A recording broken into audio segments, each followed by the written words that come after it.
Israel का कोई भी आधिकारिक बयान या कह लीजिए कि नेतन्याहू का भी कोई बयान नज़र में आता नहीं है, या अगर आया हो तो मेरी निगाह न पड़ी हो, आपने कुछ देखा हो, और अगर नहीं आया है तो इसके पीछे क्या वजह है? वो इग्नोर कर रहा है, उसका कोई इससे मतलब नहीं है, या जानबूझकर वो कोई बयानबाजी नहीं करना चाहता? बेसिकली उनको शायद अब स्टेट डिपार्टमेंट का शायद मूड पता चल गया है। जिस तरह से जेडी वैंस साहब ने जितने बहुत ही हार्श तरीके से जो स्टेटमेंट दिया कि हमारी टैक्स पेयर मनी से हम आपको वेपन्स देते हैं, आप तो ट्रम्प का बयान है कि आप 2 घंटा सर्वाइव नहीं कर पाएंगे अगर हम ना हो।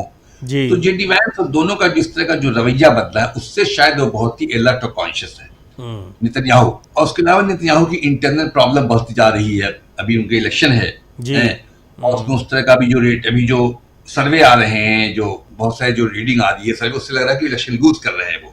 तो अभी अपने इंटरनल जो पॉलिटिक्स है, उनके अपने कोलिशन कौन से होंगे उसमें ज्यादा वो वक्त दे रहे हैं। और उसके अलावा उनका जो फोकस है, जहां तक उनका जो पूरा उनका इंटरनल उनका जो पूरा मामला विद पैलेस्टाइन है, वहां तो उनका पूरा कंट्रोल है। गाजा में जो हो रहा है पूरी तरह वहां पे पूरी दुनिया का फोकस अभी फिलहाल शिफ्टेड है ईरान की तरफ, तो उसका भी वो फायदा उठा रहे हैं वहां पे। तो उनको लगता नहीं कि कम से कम मेरे पास इतना तो है बताने के लिए कि हमने पैलेस्टाइन इशू को, स्टेट को, जो गाजा पे जो हम गए थे वहां पे हमारा 70% कब्जा है, वहां पे जो बोर्ड ऑफ पीस की बात थी, उसकी बात थी, सारी चीजें जो फिलहाल तकरीबन सब कुछ जो है एकदम खत्म है, मतलब वहां कुछ तो कोई बात नहीं हो रही है।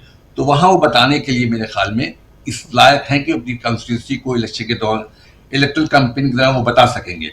लेबनान में भी सीज़फायर होने के बावजूद भी, जिसको बहुत दोनों साइड बहुत ज्यादा वो कर रहे हैं, बोस कर रहे हैं, वहां भी कुछ नहीं हो रहा है। सीरिया में भी इनका आउट ऑफ एंड ऑन जो उनका अकेजनल बम्बार्डमेंट होता रहता है। तो ये बड़ी डिजाइन थी, उसमें लगता है कि इसराइल को तो कामयाबी मिल चुकी है। अब उससे बहुत ज्यादा वो ईरान पे इसलिए फोकस नहीं कर रहे हैं। उनको लग रहा है कि सडनली मामला जो है, शुरू तो हुआ था, आपने देखा होगा, शुरू हुआ था मामला इसराइल और ईरान से, लेकिन ऑटोमेटिकली मामला शिफ्ट हो गया यूएस ईरान। इसका मेन एक्टर जो इसराइल है, पूरा का पूरा जो इश्यू है, जो पूरा कंसर्न है, जो एग्जिस्टेंशियल थ्रेट है, जो न्यूक्लियर बम का थ्रेट है, ईरान का जो उनका जो पूरा कन्फ्रंटेशन है, असल कन्फ्रंटेशन तो रीजन में हेजेमनी के लिए है ईरान और इसराइल की।